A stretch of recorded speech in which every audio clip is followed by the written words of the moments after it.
Good day, everyone, and welcome to episode 12 of Why You Do What You Do by the Building Industry Association's Bay Area Young Professionals. I'm your host, Mark Sherlock. Today's guest is a connector and collector of relationships and Director of Marketing and Business Development for Altura Associates. Please welcome Elaine Moal.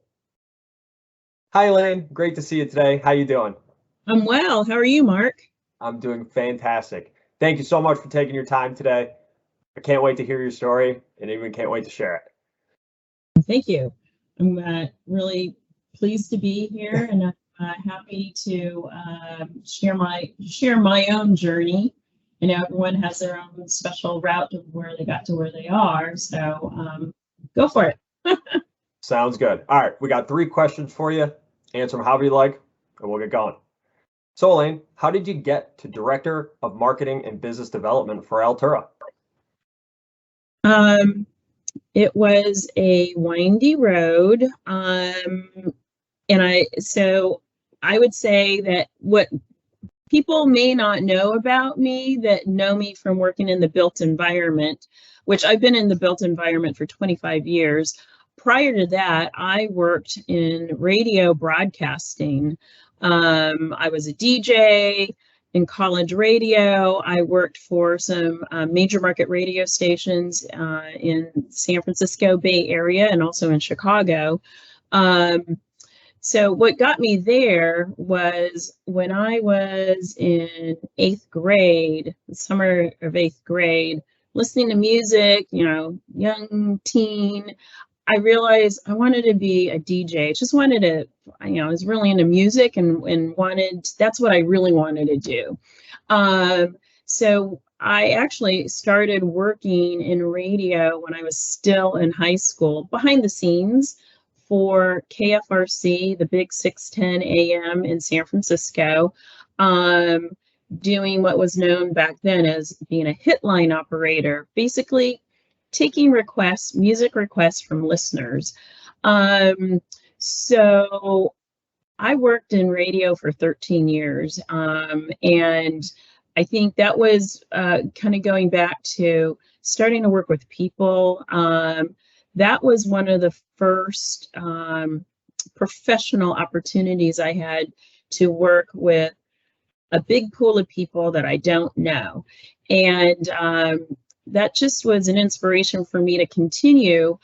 I went to St. Mary's College of California in Moraga and earned my communications degree.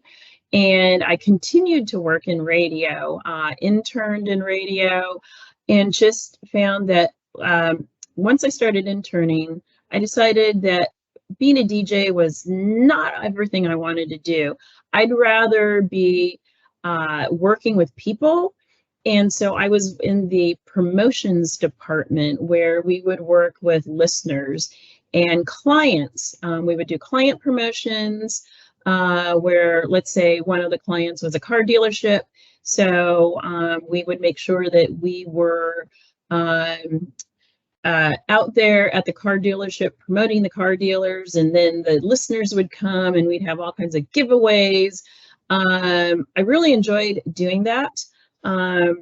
And so I ended up actually, after graduating from college, working full-time in radio and doing what's known as promotions, radio promotions and contests and giveaways, and working with listeners and planning events and backstage passes and working with the record companies and the artists and all that.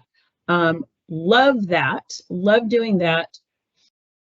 At some point, the industry started to change where it was becoming more of a business and a commodity, and that creative part was starting to kind of like the balance was getting a little different. So it was becoming more of a business and less creative, and kind of took the fun out of it. So I looked for a different opportunity, and I got into my network of people. So over all this time, I was building my professional network, my personal network. It goes back to being a connector and collector of relationships. As it turned out, one of my connections led me to this job opportunity at Dahlin Group, where it was an admin position. And I thought, you know, I have a lot of skills that I could apply to this position. And what really was probably the big deal for me was that I'd be able to work in a creative business. And I still wanted to be with creative people that know how to run a successful business. So that started that opened the door for a lot of awesome years at Dahlin Group. I was there for 22 years. And over time, I grew into other positions. By the time I left a few years ago, I was in the business development manager role. Was at another smaller firm in Danville recently for about 3 years.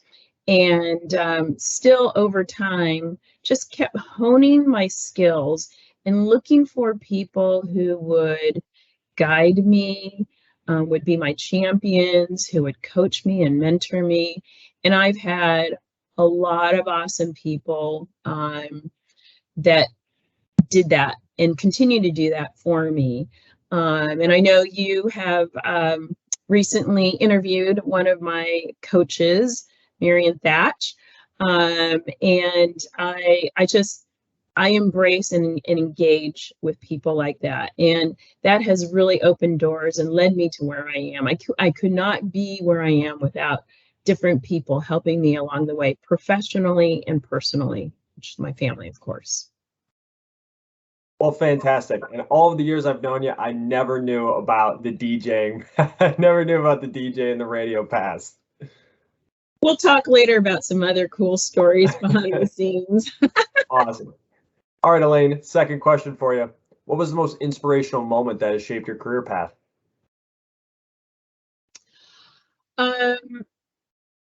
I would say that during my time at Dahlin Group, I can't put my finger on any one moment.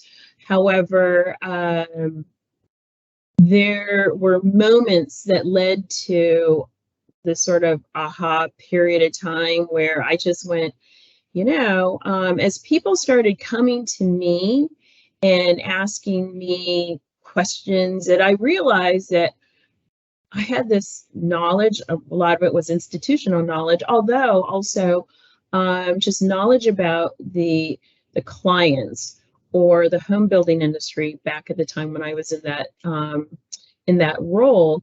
And I started realizing I'm a resource, and I'm like, people are coming to me and asking me about, who do I talk to? What am I going to do? What do you think about? And I just went, wow. Over time, it's really kind of built up, and that's, I would say that's probably what's led me to where I am. Very nice. Well, Elaine, third and final question, the theme behind the whole show. Why do you do what you do?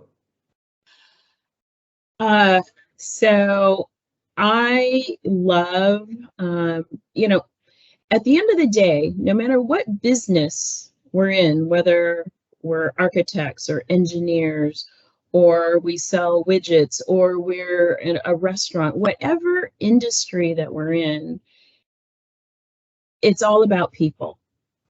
And it doesn't matter. It doesn't matter what you're selling, what your service is, what your product is. It really is. We're all in the people business. And recognizing that I am a solution provider, a resource for people. I love being able to help people. I got a call yesterday from a close family friend, haven't talked to her in a while, and she just said, okay, I have 3 things to talk to you about. I'm like, okay. And she went, you know, I want to know how you're doing. We need to set up a time to connect and get our husbands together. And the third thing, which is really the highest priority, is, can you help me connect me with somebody who knows about custom homes? And I'm like, all right, let's start with that. And, it was kind of cool that, she just came to me, knew that and I gave her 2 names of people, which she's already talked to. And, I'm knowing my strength and knowing that I am able to do that.